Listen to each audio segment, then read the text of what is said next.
Hi guys, welcome back. Today I'm going to be showing you how to make a delicious ribeye, so stay tuned and I'll get started.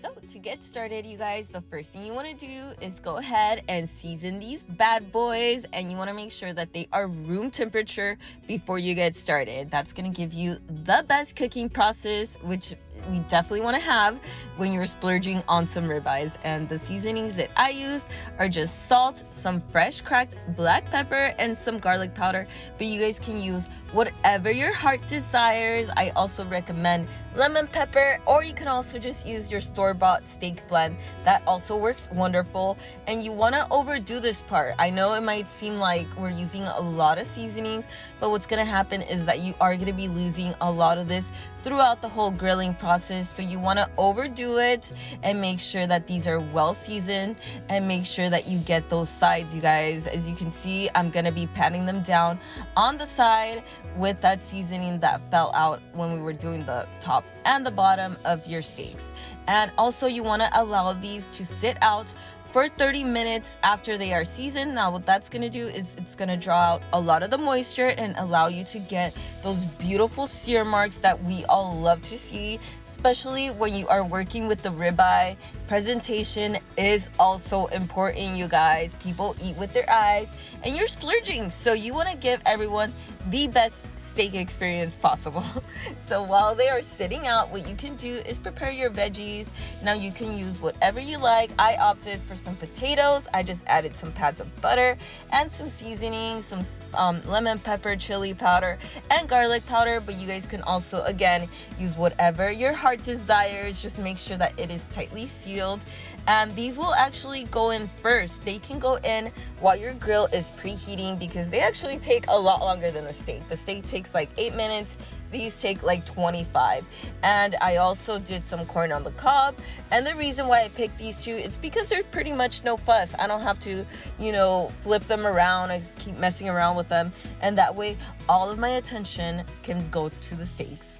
So yeah, just make sure that these are very tightly sealed, because they do contain butter, or at least I added butter. You can also use some olive oil, but you don't want this to be dripping all over your grill, because it will create moisture, which we do not want, because that kills your high heat. Just make sure that they are tightly sealed, and go ahead and add them while your grill is preheating to the highest that it can go, you guys. You want this to be super piping hot for your steaks. And at this point, as you can see, my steaks did darken in color, so that means that the salt did do its job. And what I also like to do is I like to baste my steak while they cook. So I added a small pan with some butter, and make sure you're using the good butter, you guys. You know which one. And season that as well. We season everything here, okay? So yeah, I want to make sure that I have that going. And at this point, you can go ahead and add your steaks. Now, once you lay them down, you can pat them down just a little bit, just to make sure that you get those beautiful sear marks. But after you set them down, you guys, leave them alone. Don't touch them. Go on your phone, do whatever you want, but leave them alone for 2 minutes. You want to make sure that those first sear marks are just really, you get, you know what I mean. You definitely want to see those sear marks. That is the best part of the ribeye. So go ahead and close it up for 2 minutes. Then after 2 minutes, you can go ahead and flip them, and you want to go ahead and crisscross these. That way you can get, the X marks, the traditional X marks. I'm pretty sure there's a name for them, but I just call them X marks, you guys. But yeah, just go ahead and just flip them to a 90-degree angle. That way you get those crisscross marks, and close your grill, and I'll allow them to cook for another 3 minutes. And as you can see, we definitely got a good sear going. Now, once you flip them over, you want to go ahead and set them on a different part of the grill. That way you are getting the most direct and high heat as possible. And at this point, you also want to start basting your steak. And also be mindful of your temperature. Now, when you're working with the ribeye, I do highly recommend that you get a meat thermometer. If you are looking for medium rare, you do not want to go past 130. So at 128, you will be taking them out, because they will, continue to cook as they rest. So at this point, I just kept a very close eye. I just stayed here. I was like, you guys are not going to be overcooked. And I just kept checking them.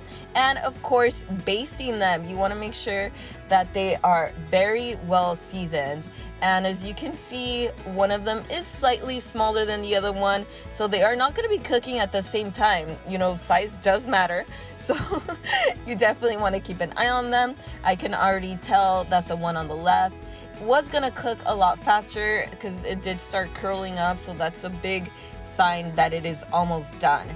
Now you also want to take a peek at your veggies, make sure that they are doing good. At this point, I had removed the potatoes and one of my steaks was ready. So I removed that.